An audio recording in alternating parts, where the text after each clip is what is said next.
Precisa conhecer o Jesus revelado na Escritura. E uma última divulgação a gente tem feito, já fizemos aqui com a Igreja do Recreio algumas vezes, algumas viagens bíblicas, assim como o pastor Israel também faz. Nós teremos uma viagem em junho para Grécia e Turquia, as informações vão estar ali onde o pessoal está divulgando o Rota 66, e também uma viagem para Israel em julho. E em setembro teremos uma viagem da Reforma, onde nós vamos também participar junto com o professor, pastor Jonas Madureira. Então, se vocês tiverem interesse, vocês podem procurar, se gostarem da ideia, divulguem para os amigos, se não gostarem, divulguem para os inimigos, mas divulguem aí aquilo que a gente tem anunciado.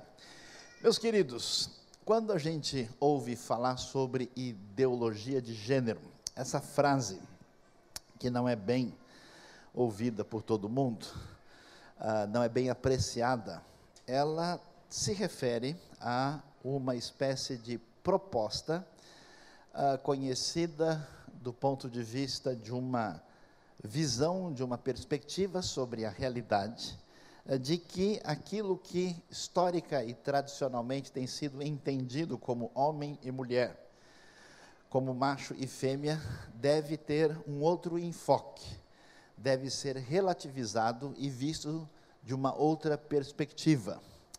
E quando a gente pensa sobre isso, nós vamos hoje ter uma reflexão aqui sobre algo que é, de certa forma, decorrente da vitória da Reforma. Porque a Reforma, ela trouxe um caminho assim, digamos, dialético para a nossa sociedade ocidental, recente, moderna e ligada também a essa modernidade líquida, que, por um lado, a Reforma deixou bem claro que ela mostrou uma referência, ela mostra uma diretriz, um paradigma que deve ser considerado, que é a Escritura, a palavra de Deus, a frase famosa que ecoa através desses 5 séculos, sola Escritura. Mas, ao mesmo tempo, como nós vimos aqui tão bem explicado pelo Israel, a Reforma vai nos dizer que não existe ninguém que seja o intérprete absoluto per se do texto bíblico. Toda pessoa tem a possibilidade de ler e avaliar e dizer o que aquele texto significa, deve argumentar, apresentar a sua postura aí devidamente legitimada pela sua compreensão, mas o espaço está aberto e no mundo ocidental nasce esse indivíduo, o indivíduo que também vai ter o seu desdobramento cartesiano a partir da razão, e isso faz com que todo tipo de opinião venha a surgir e venha a entrar no cenário do debate e venha a ser discutido, e uma amplitude de ideias surge em busca de novas compreensões, e há uma espécie até de fragmentação da perspectiva da compreensão das diversas experiências do homem diante da realidade à sua volta. E esse desdobramento, essa liberdade acentuada, nos últimos anos ela chegou em alguns ambientes a questionar qualquer possibilidade de referência. Esse mundo pós-moderno, como é chamado, esse mundo líquido, esse mundo indefinido, essa espécie de metamorfose ambulante que não chega em lugar nenhum, em lembrança ao conhecido Raul Seixas, ela hoje chega a dizer para a gente que tudo aquilo que a gente entende sobre realidade de família, de homem e de mulher, de macho e de fêmea, de casamento, de sexualidade, deve ser modificado.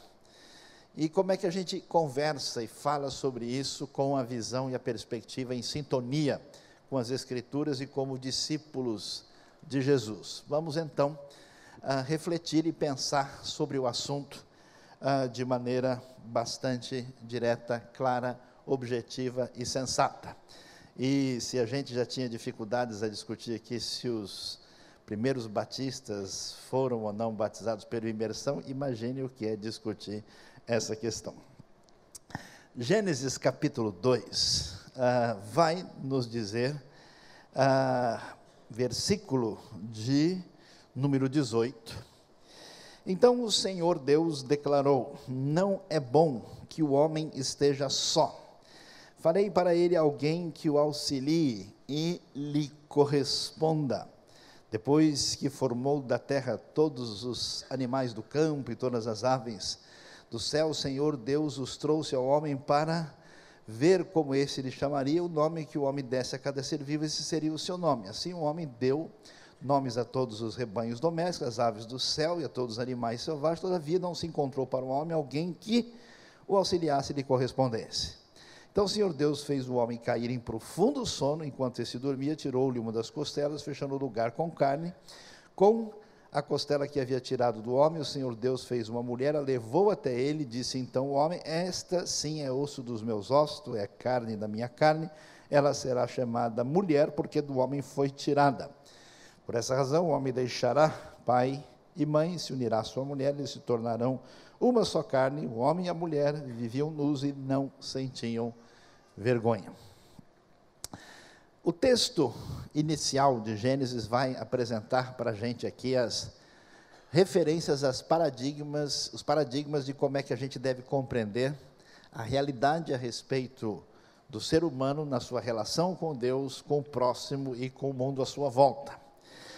E vai deixar claro, de início, que o projeto de Deus nesse discurso bíblico-teológico vai estabelecer que o ser humano, o homem, começando aqui, há várias palavras no original para se definir homem. Existe uma palavra genérica, que é a palavra Adam, mas há o termo homem-mulher, às vezes traduzido por macho e fêmea.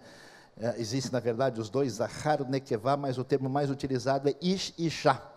O pessoal diz que quando Eva chegou no Éden, viu Adão, ela falou Ish, porque ele estava chegando lá, né?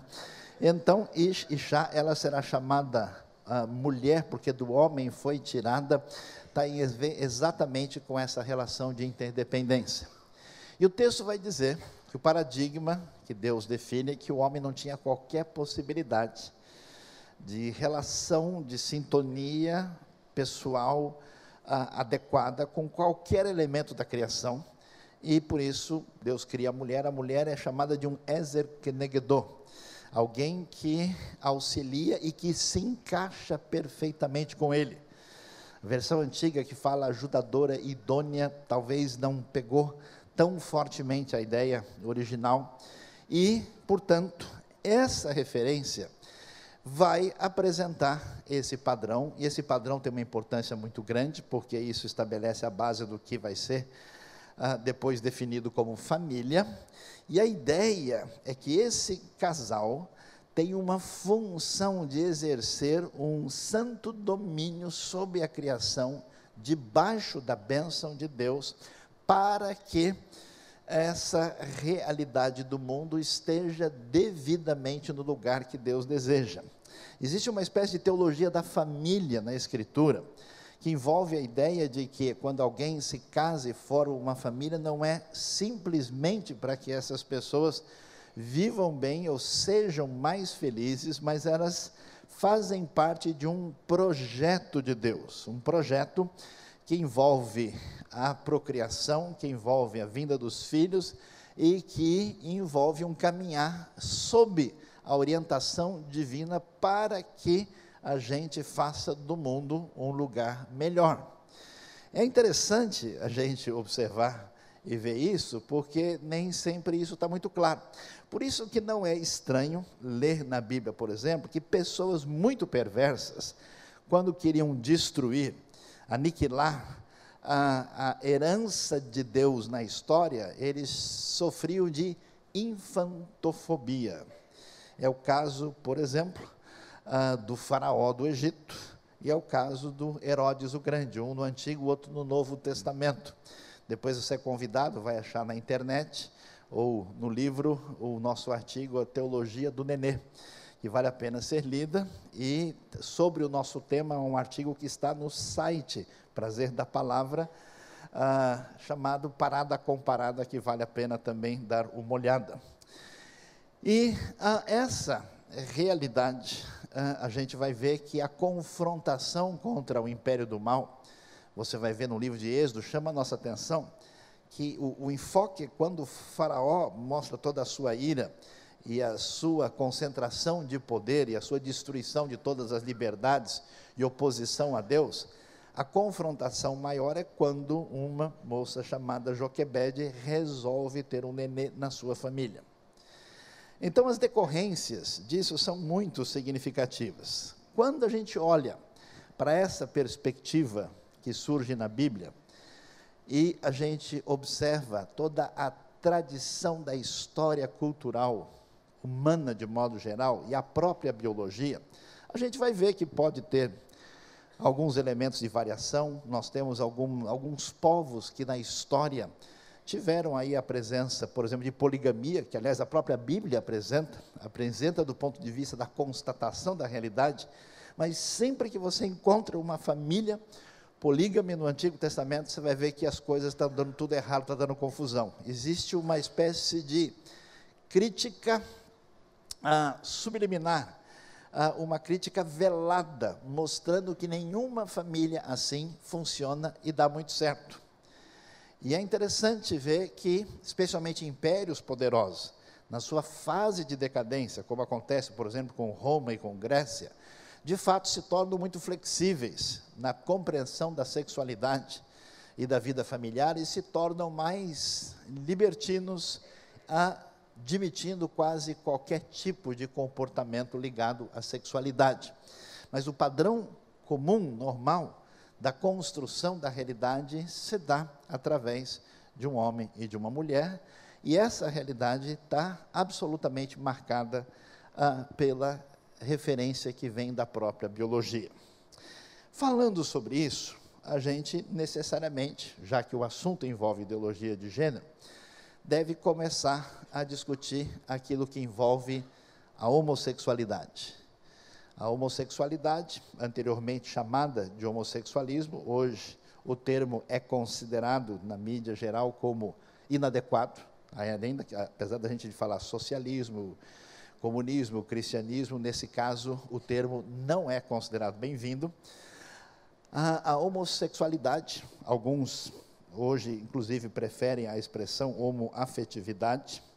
O texto bíblico, na sua postura muito realista, vai apresentar, apesar de serem poucos textos, uma série de referências que tratam do assunto. Talvez a primeira que chame a atenção, não é a qualquer referência assim na criação apresenta-se Adão e Eva, não existe Adão com Evas, nem Eva com vários Adões, e também não há Adão e Ivo, ou Ada e Eva. Aqui, em Gênesis, mais para frente, nós vamos ver a história de Gênesis capítulo 19, quando duas cidades, Sodoma e Gomorra, se tornam cidades prósperas na região do sul do Vale do Jordão, e lá Ló acaba indo morar, e a Bíblia vai apresentar para a gente uma ideia difícil da sociedade de hoje compreender, é que chega uma hora que as ações dos indivíduos se tornam tão complicadas e problemáticas que, se eles não são detidos, o mal se propaga sobre a terra de uma maneira que não há mais o que fazer. Então existe uma ideia de um juízo divino, mas um juízo também misericordioso. É semelhante a fazer uma operação de câncer, por exemplo, quando a pessoa tem um dedo que foi tomado por um tumor que não pode ser restaurado. A pessoa corta o dedo, às vezes amputa a mão, para salvar o resto do corpo. A ideia bíblica é que o mal pode se propagar de tal forma que, se alguma coisa não for feita, a gente não consegue salvar mais nada. É sob essa ótica que você vê, por exemplo, o que acontece no dilúvio, em Gênesis capítulo 6, e o que a gente vê também em Gênesis capítulo 19. Numa espécie de santa democracia do livro de Gênesis, quando Abraão ouve que a coisa vai acontecer assim, ele começa a falar: Deus, mas espera aí, vamos conversar sobre o assunto, e se tiver 50 justos lá, o senhor vai fazer assim mesmo, e se for 45, e ele vai baixando assim, numa espécie de santa pechincha da misericórdia, tentando resolver, chega do número 10 e, na verdade, só ficou Ló. E mesmo assim, ele parece um justo da segunda divisão, não vou dizer para que time ele torcia, mas há indicações perigosas, depois o pastor Wander pode dar a resposta. Aliás, a coisa mais extraordinária que eu vi hoje sobre a eternidade é que lá no céu a gente não vai lembrar do 7-1, irmãos, que coisa maravilhosa, a gente não vai lembrar de nada, foi uma experiência terrível. Quem foi abençoado, diga amém aí. O que acontece é que nós vemos Ló sendo salvo, mas a cidade, claramente, quando os visitantes chegam, os mensageiros de Deus chegam na cidade, os homens chegam ali e dizem, tragam eles para cá, para que a gente possa conhecê-los. E com certeza conhecer, não é que eles queriam tomar um café com eles, conhecer, trocar uma ideia aqui. A palavra hebraica, o verbo yadá ou ladat, significa conhecer, e nesse sentido, conhecer intimamente no texto. Tanto que isso é claro, que Ló fica preocupado e diz, não façam mal a eles, se eu tenho as minhas filhas aqui, vocês façam com elas o que quiserem, mostrando que o contexto vai claramente mostrar uma realidade ligada à sexualidade. E o texto bíblico então diz que essa cidade, que tinha uma série de elementos de perversidade, também tinha uma prática que envolvia a homossexualidade e que isso faz parte da reação de Deus contra aquela cidade. Quando a gente avança e chega na lei propriamente dita, o livro de Levítico, por exemplo, capítulo 18, verso 22, porque no mundo pagão havia experiências ligadas a muitas maneiras de lidar com a sexualidade. Você vai entender um texto, por exemplo, como Deuteronômio 22, 5, por que o homem não pode usar roupa da mulher e a mulher usar roupa de homem, o que esse texto está fazendo em Deuteronômio. Alguns estudiosos sugerem que nas festas de fertilidade é possível que as pessoas fossem para uma espécie de carnaval local, oferecidos ali a Baal, a famosa Baalada oferecida a ele, e eles trocavam de roupa, homens e mulheres, e assim, travestidos de maneira oposta, eles participavam dessas festas, e o texto estava mostrando a necessidade do povo de Israel ser diferente.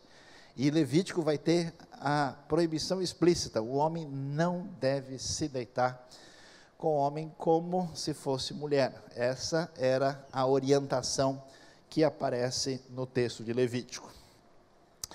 Nós não temos muitas outras referências no próprio Antigo Testamento. Aparece lá em 2 Reis 23, 7, uma referência a uns prostitutos cultuais, que possivelmente eram gente que se envolvia numa coisa estranha para muita gente hoje, a ideia de que para você ter contato com a espiritualidade, o reino, vamos dizer, do mundo espiritual, havia pessoas, na maior parte das vezes mulheres, como acontecia em Corinto, mas também em alguns casos homens, onde a pessoa, através de uma cópula, entrava em sintonia com aquela realidade espiritual. Por isso, essa prostituição cultual era considerada sagrada, e acontece isso na história de Israel em função da realidade do mundo pagão à sua volta.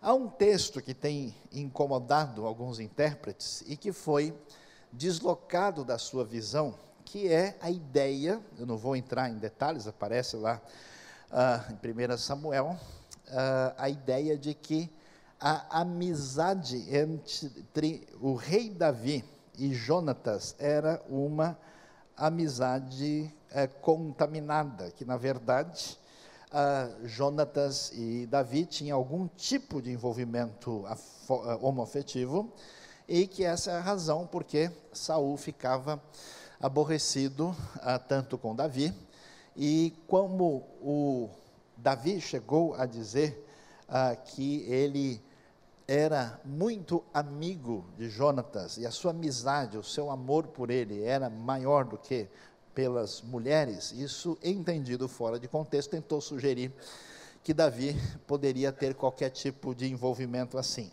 Isso nunca foi realidade no mundo bíblico antigo, essa compreensão. Isso não faz parte de nenhuma perspectiva da própria tradição judaica, é uma espécie de sugestão recente, e se tem uma coisa que a gente não deve duvidar, é da heterossexualidade de Davi, aliás, que ultrapassou os limites. De vez em quando ele estava fazendo certas coisas que não deveria ter feito, como a gente conhece, especialmente quando lê o texto de 1 Samuel capítulo 11. Assim, vendo toda essa descrição, o que a gente vai perceber? Que, de fato, a Bíblia constata a realidade da ação, da presença, da prática da homossexualidade no mundo antigo. Os textos que tratam disso colocam isso como fora de um paradigma inicial e apresenta a ideia claramente de que isso não é um estilo de vida que fazia parte daquilo que é desejo de Deus para os seres humanos criados. Quando a gente chega no Novo Testamento, interessante, os evangelhos não vão discutir o assunto, não há nenhuma referência direta que possa fazer qualquer relação com a questão, mas dois textos nas cartas de Paulo chamam a atenção. O primeiro é bastante mais amplo e genérico, aparece em Romanos capítulo 1. E é interessante o texto porque ele vai mostrar o que aconteceu diante da revelação de Deus por meio da criação e a rejeição dessa revelação. Paulo diz em Romanos capítulo 1, a partir do verso 18, que a ira de Deus se manifesta, é revelada do céu contra toda maldade, impiedade dos homens que tentam segurar essa verdade em favor da sua própria injustiça. E ele vai num caminho assim, surpreendente, dizendo o seguinte, que esse mundo greco-romano, que ele conhecia muito bem, a gente vê que surgiu um caminho de idolatria intensa, porque os homens, rejeitando a revelação natural de Deus, resolveram tomar o lugar de Deus, e na verdade o coração do ser humano, no seu egocentrismo, nesse ensimesmamento, nessa autossuficiência, caminha facilmente na direção da idolatria, só falta externar isso de maneira concreta. E esse mundo fez isso. Essa idolatria provoca um distanciamento da visão objetiva do mundo, um distanciamento de enxergar a Deus, volta a pessoa para si, para o seu próprio umbigo, e, portanto, acaba prejudicando a sua vida. Segundo o texto, essa caminhada nessa direção fez com que essas pessoas tivessem trocado a imagem do Deus invisível por uma série de ídolos dos piores tipos possíveis. Interessante, há lugares do mundo onde as pessoas adoram moscas, adoram animais, bichos dos mais estranhos possíveis. Mas o que surpreende no versículo 24, por isso Deus os entregou à impureza sexual, fazendo uma relação de que a idolatria, o seu passo de decadência, de distância em relação a Deus, leva a pessoa na direção de um hedonismo, de uma imoralidade sem freios, e há uma relação, uma associação entre idolatria, imoralidade e violência na Bíblia. E é interessante, porque o texto diz que essa imoralidade tão comum, basta ler a vida dos 12 Césares de Suetônio, mas é bom ler de manhã, porque de noite você não dorme depois de ler as coisas assustadoras que eram feitas no mundo romano.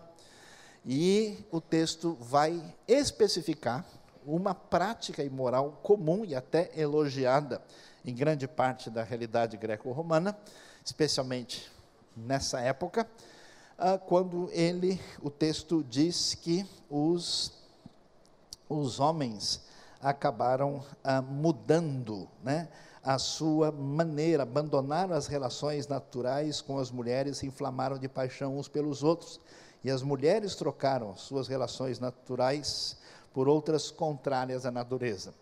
O texto então diz que esse caminho de ensimesmamento pode produzir uma direção de vida onde amar o diferente é um caminho difícil. A pessoa só ama quem é igual. É um elogio do espelho. A ótica de Romanos é que idolatria vai produzir esse caminho de ensimesmamento, hedonismo, imoralidade e um caminho de sexualidade fora da proposta original.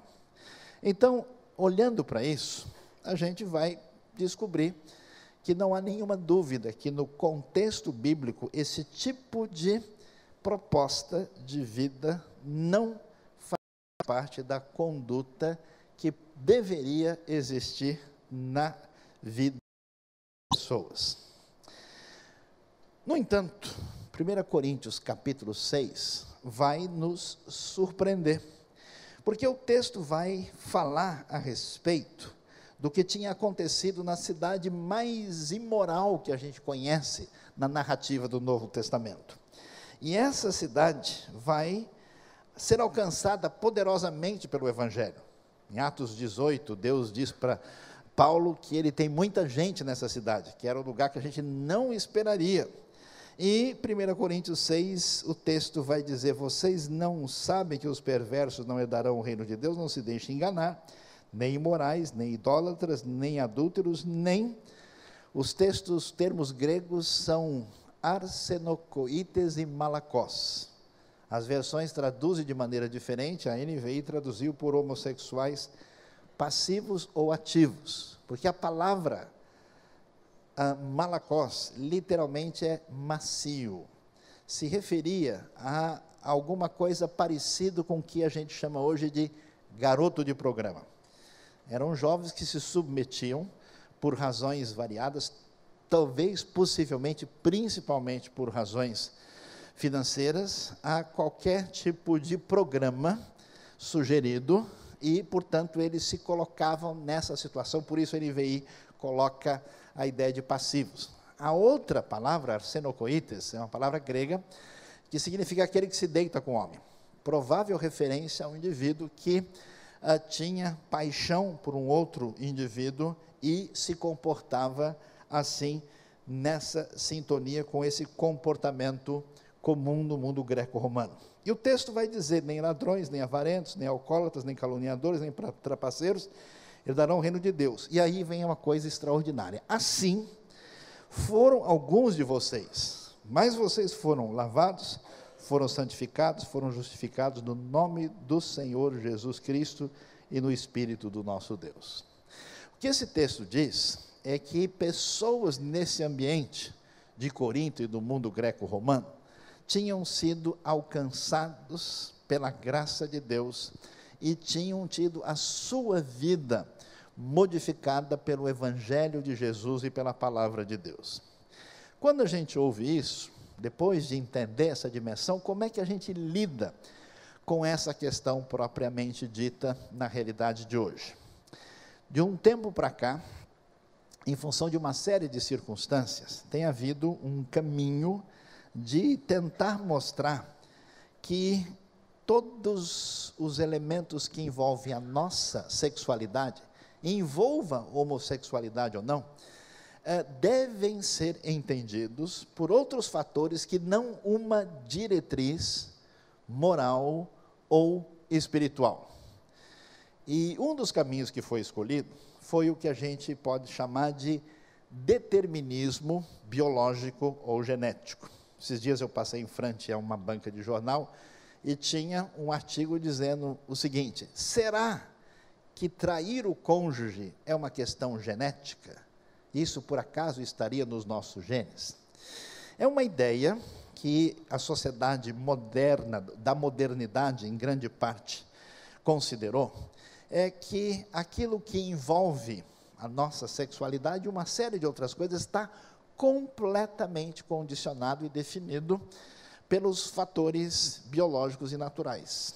E houve todo um esforço de tentar provar, o que não foi conseguido cientificamente, que o fator preponderante que definia qualquer inclinação à homossexualidade deveria ser visto do ponto de vista biológico e genético. Aliás, o argumento, por definição, ele é frágil, porque se fosse uma questão genética, com o tempo iria diminuir, porque pessoas nessa condição têm dificuldade de se reproduzir em grande quantidade, então isso deveria estar desaparecendo da história humana.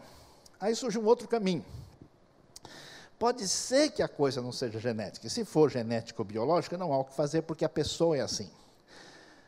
Mas a pergunta que se levanta é, será, preste atenção, ainda que, se a gente pudesse provar que há fatores, ou muitos fatores, ou fatores preponderantes, que definem um caminho na direção da homossexualidade, ou de uma heterossexualidade desvairada, onde a pessoa não tem qualquer controle, síndrome de testosterona sem fim, ou qualquer coisa parecida. Ainda que isso possa ser visto como algo derivado da compreensão biológica ou da compreensão genética, por acaso isso seria desejável? É claro que, se eu sinto uma raiva muito grande de quem me prejudicou, e vou para cima de uma pessoa e dou um soco no rosto dele, isso é compreensível, isso é explicável. Há vários argumentos biológicos nessa direção, mas você não é simplesmente um ser biológico ou genético. Mesmo que nem genética nem biologicamente isso tenha sido, vamos dizer, devidamente convencedor, a tentativa de explicar que a homossexualidade depende disso, ainda que fosse, isso não significa que seria bom e desejável para a pessoa. Portanto, a outra ideia que surgiu veio numa outra direção. Não é uma questão biológica ou genética, é uma opção que é derivada da experiência sociopsicológica da pessoa. A pessoa tem um desdobramento, tem uma caminhada na vida, e as suas relações internas na constelação familiar, antigamente vistas como problemáticas, depois vistas como não tão problemáticas, podem fazer que a pessoa venha a caminhar nessa direção, e há um certo determinismo, por causa do ambiente onde ele foi criado, do ambiente onde ele cresceu, a condição que foi imposta sobre ele na sua infância ou sobre ela, e, portanto, essa tendência se definiu, e a pessoa é assim e não há muito o que se possa fazer, e houve toda uma caminhada na direção de dizer que essas pessoas deveriam estar na plena liberdade de agir assim, de ter a sua voz dominante. Esse discurso mudou ao ponto de começar-se a proibir e a impedir que qualquer outra voz, outro discurso, outra interpretação, numa sociedade como nossa, democrática, onde as pessoas têm opinião sobre tudo, sobre a monogamia, sobre a guerra, sobre a democracia, sobre religião, se pode falar tudo sobre tudo e dar opinião, tentou-se caminhar numa direção em que qualquer discurso contrário a essa perspectiva deveria ser punido, numa espécie de quase nova mentalidade medieval que acaba questionando o uso da liberdade. É interessante que esses discursos também não foram suficientes, porque há pessoas que tiveram uma série de influências para agir assim, não são assim. Há pessoas que até tiveram dificuldades com isso, depois apresentam uma vida diferente. Portanto, surgiu uma nova realidade, e essa é a que chega a nós hoje. Que a questão da homossexualidade, que já nem é, que é uma coisa já arcaica, porque eu li há uns anos atrás que nós já tínhamos 11 tipos de sexo diferentes. Quando eu era mais novo, criança, tinha 2. Houve uma inflação sexual, chegou a 11, e mais recentemente, já ultrapassou de 100, se fala de alguma coisa entre 110, 115 tipos de modalidades de sexualidade diferentes, entre aquilo que a gente chamaria de homem e mulher. Veja que criatividade, daqui a pouco o pessoal chega no próton, no nêutron da discussão do assunto, né? O que aconteceu, como nenhuma dessas tentativas foi razoável, para, de fato, defender a ideia, surgiu uma outra opção que tem sido chamada ideologia de gênero, que começou a ter força a partir da década de 90, especialmente no mundo a partir de 1993, e que teve, talvez na expressão maior da sua maneira de entender, aquilo que Simone de Beauvoir disse, que ninguém é homem ou mulher, todo mundo deve tornar-se homem ou mulher. Essa ideia vai fazer o seguinte, dizer para a gente que a sexualidade está longe da biologia ou da genética, que a questão de gênero não se confunde com sexualidade. É um desdobramento do movimento feminista radical. Interessante o livro de uma radicalíssima feminina chamada Shulamit Firestone, quando ela diz que o grande problema era a ditadura da natureza, que as mulheres oprimidas, não só pelo patriarcado machista, mas pela natureza perversa, deveriam, então, dissociar completamente a sexualidade de reprodução e afastarem completamente a ideia de sexualidade de gênero. Daí surge a ideia, então, que você se torna homem ou mulher a partir da sua própria decisão. E aí a coisa é complicada, porque ser homem ou mulher virou uma construção cultural, uma construção sociológica. E esse tipo de ideia é que muitas pessoas que acreditam nisso, e pasmem vocês, existe uma ideia por trás disso, que é uma ideia quase religiosa, existe uma espécie de visão, não nos homossexuais ou naqueles que estão ligados propriamente a dificuldades com esse tipo de coisa, mas com alguns idealizadores do projeto, que sugere o seguinte, que uma pessoa que não seja totalmente masculina ou feminina tem vantagem sobre as outras. Essa ideia de que alguém que não é tão masculino ou feminino é mais inteligente, é mais sensível, é mais capaz, é quase um tipo de nazismo, é um tipo de pessoa superior, uma espécie de elite, alguém que tem uma sensibilidade, aquela coisa, né, the queer eye for the right guy, é a visão da pessoa do meio do caminho que enxerga melhor. E o problema sério do mundo são os homens que são violentos e maus. Se todos os homens forem devidamente domesticados na sua efeminização, nós teremos um mundo pacífico, tranquilo e sem guerras. Essa ideia nunca foi experimentada em lugar nenhum. Ela é extremamente fantasiosa. Aliás, quem vê o mundo greco-romano, onde a violência está associada à imoralidade e também a uma conduta sexual absolutamente indefinida, vai descobrir que isso nunca será realidade em lugar nenhum. E, portanto, a proposta é a seguinte: existe uma cultura de influência cristã, existe uma maneira de entender tradicional, e as pessoas, para serem realmente livres, desde a infância, elas têm que aprender que ninguém é homem nem mulher, e tem que ter uma educação tentando dizer para essas crianças, e a proposta é que isso entre. Eu morei uns anos no estado de Massachusetts, na cidade de Boston, morei um tempo lá, e eu tive acesso a um material que era dado em aulas de saúde, em algumas escolas, e as aulas tinham historinhas do tipo, era uma vez um príncipe que não gostava de princesas, e assim a história prosseguia, tentando dizer para as crianças que talvez fosse interessante experimentar ser o outro lado. A coisa chega num ponto que o conflito surge, porque não há como negar a objetividade da biologia.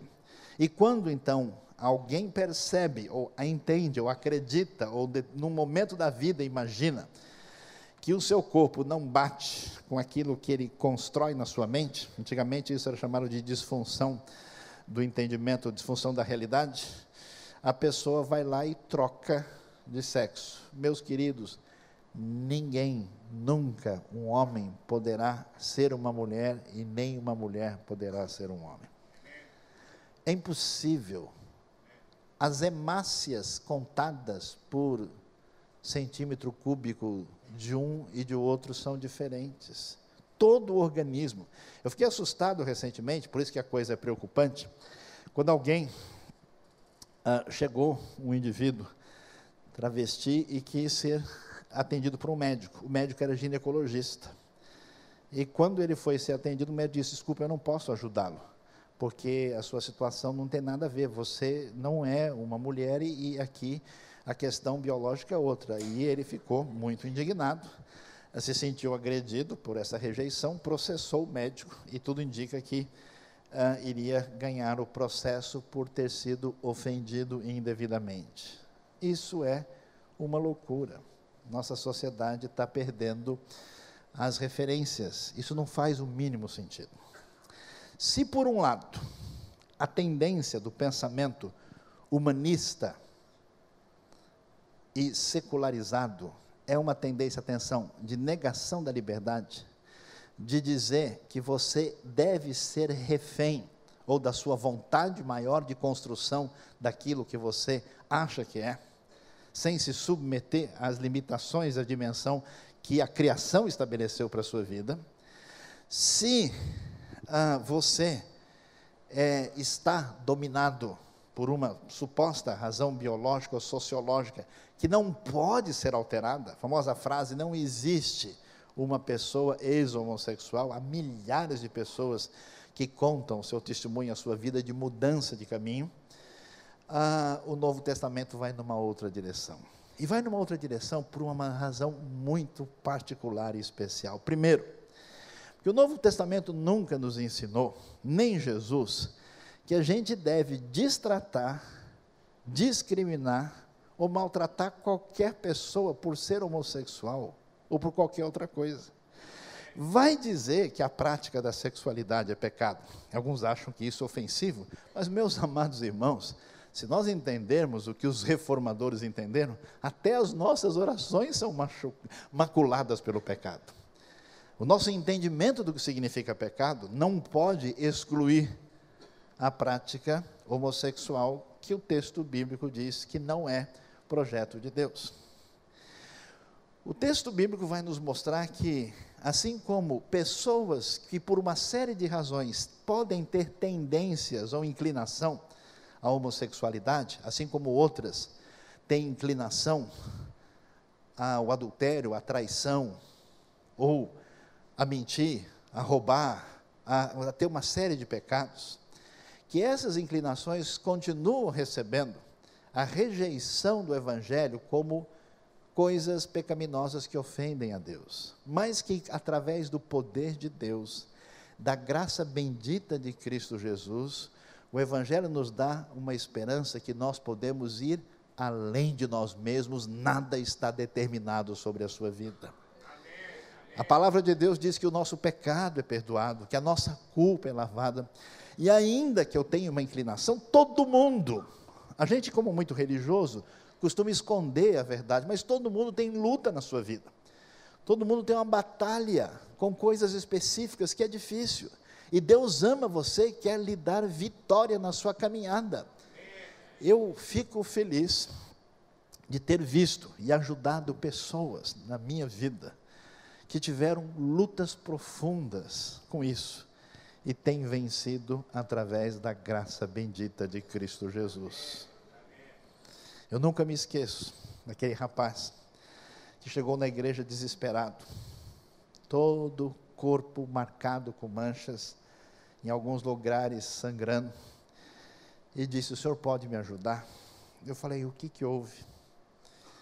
É que eu tive uma vida muito promíscua, o meu companheiro morreu há alguns meses, eu estou com AIDS no estado avançado, e eu não tenho mais ninguém, não tenho como falar com a minha família, eu fui expulso do lugar que eu morava, que a pessoa está com medo de eu contaminar tudo, eu não posso mais ficar na pensão, eu estou na rua, e eu fui falar com as pessoas da assistência social, e eles me disseram: você foi burro, você não soube se proteger, agora o problema é seu, não me restou mais nada, o senhor pode me ajudar?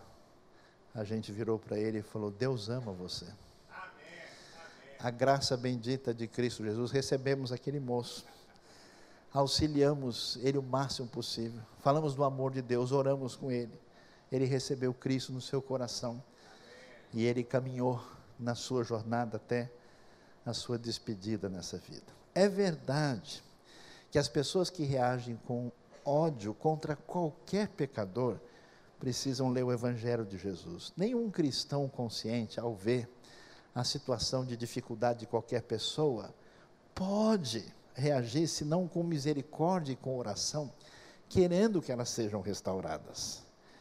E, de fato, tem gente que não consegue se aproximar do Evangelho, porque descobre que o problema que tem na sua vida existe na vida de tanta gente religiosa.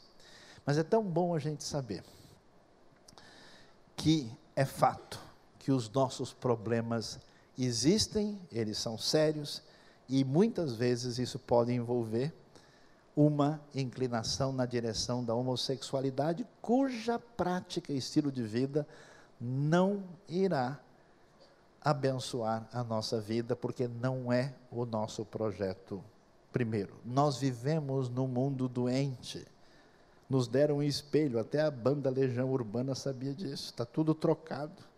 Há muita coisa natural na nossa vida, que pode ser mortal.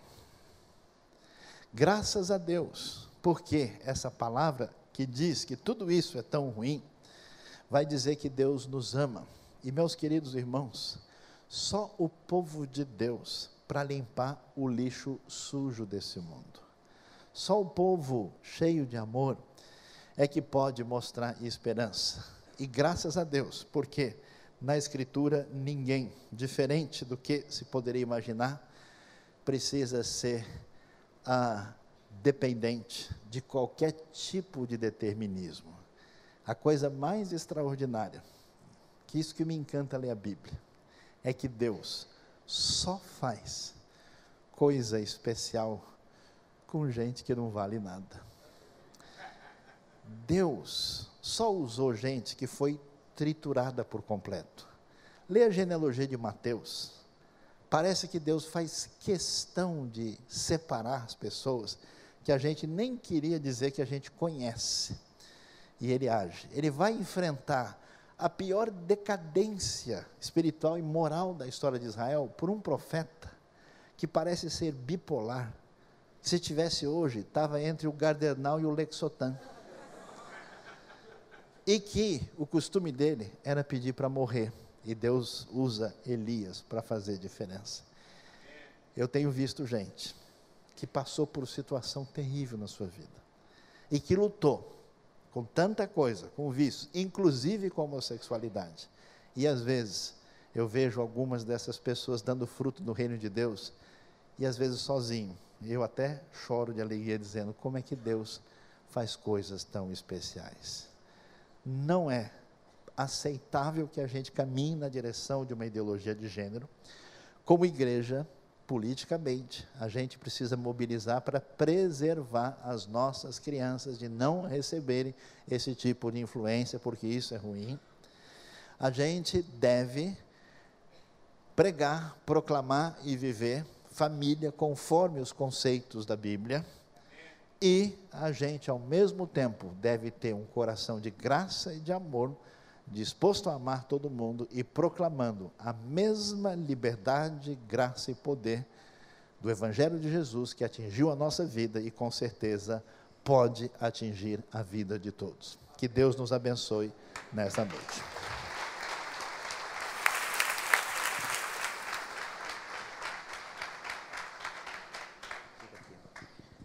Meus irmãos, o que foi colocado agora deve ser gravado e repassado por você, quantas pessoas você conhecer.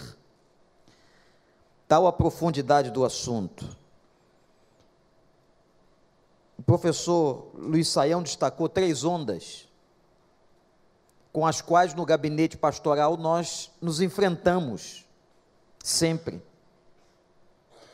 A primeira onda, eu nasci assim. A tentativa da prova genética do problema da homossexualidade, o que está absolutamente, como foi dito, descartado pela ciência. Ninguém nasce assim. Segundo, a onda do determinismo, o fenótipo, o meio social me fez assim. Sou uma vítima. E nós percebemos que não é isso que a palavra nos ensina. A terceira onda está vindo agora. A ideologia de gênero, aonde você escolhe o que quer ser, independente de quem é. E eu louvo a Deus porque tem se levantado no país uma luta, que eu lhes digo que não é apenas uma luta humana, carnal, mas é espiritual. Eu quero convidar o professor Israel Belo de Azevedo a ler uma notícia publicada agora na Folha de São Paulo. Ele, como comunicador, vai ler, e se você quiser conferir, é só abrir. Ele vai ler apenas o preâmbulo da informação que acaba de sair na Folha de São Paulo. Edição eletrônica. Agora, sem alarde, o Ministério da Educação alterou o texto da nova versão da Base Nacional Curricular e retirou todas as menções às expressões identidade de gênero e orientação sexual.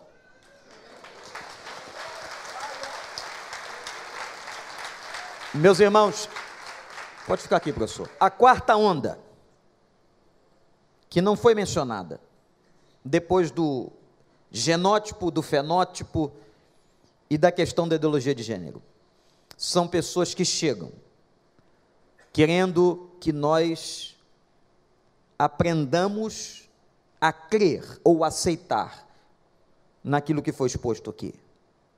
Amamos as pessoas, Deus nos ama, mas não amamos o erro e nem o pecado. Eu quero declarar daqui que nós cremos na heterossexualidade. Nós cremos que Deus fez macho e fêmea.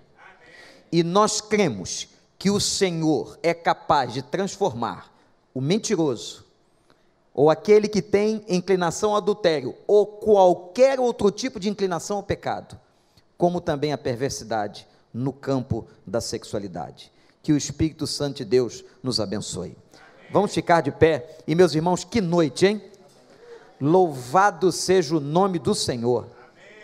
Graças a Deus pela vida desses dois homens de Deus. Eu queria que você agradecesse ao Senhor a vida deles, que estarão aqui amanhã de novo, e traga outros.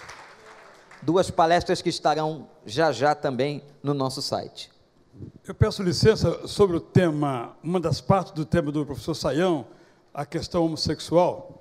Eu escrevi 3 estudos de 50 mil caracteres cada um, colocando a questão bíblica, a questão jurídica e a questão científica sobre o tema da homossexualidade, apenas desse tema. Estão no meu site, que ele já mencionou, ele também é colaborador lá, prazerdapalavra.com.br. Eu quero aproveitar para entregar aqui ao nosso querido Wander o CD da Michele, recentemente lançado, Natureza de Deus. Para Amanda, o Bom Dia Mulher. E quando eu vim aqui, eu cometi a indelicadeza de não deixar com ele um exemplar da Bíblia Sagrada Bom Dia. Eu vou reparar agora esse erro.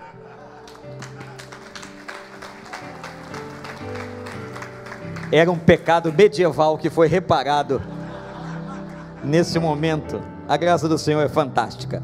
Pastor Paulo, por gentileza, pastor da área de família da igreja, vamos orar, agradecendo a Deus essa noite. O congresso continua amanhã, e eu tenho certeza que você não vai perder uma coisa dessa, gente, e é tudo de graça,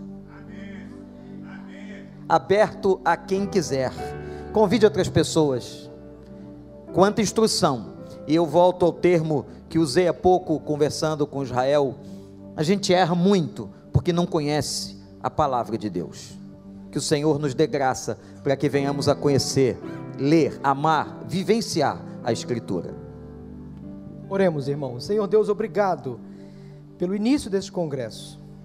Quanto aprendizado, quantas lições vindas do alto para cada um de nós. Obrigado pela vida do pastor Israel Belo de Azevedo, pastor Luiz Saião, que foram instrumentos usados pelo Senhor para nos ministrar palavras de sabedoria, de conhecimento, de exortação, palavras encorajadoras, porque a tua graça nos encoraja a prosseguir, a nos colocar de pé através do perdão, da tua misericórdia. Obrigado, Senhor, e que possamos colocar em prática aquilo que hoje aprendemos, possamos transmitir conhecimento àquelas pessoas que estão confusas, tantas delas aqui no meio de nós, que estão sendo influenciadas, ó Deus, pelas ideologias modernas. Senhor, tenha misericórdia da nossa juventude, dos nossos adolescentes, das nossas crianças que estão sendo contaminadas pelo inferno. Que sejamos profetas neste tempo, que falemos com autoridade, com sabedoria e com amor, com a Tua graça e com a Tua misericórdia. Leva-nos em paz, em segurança, e traga-nos amanhã para mais uma vez aprendermos da Tua palavra.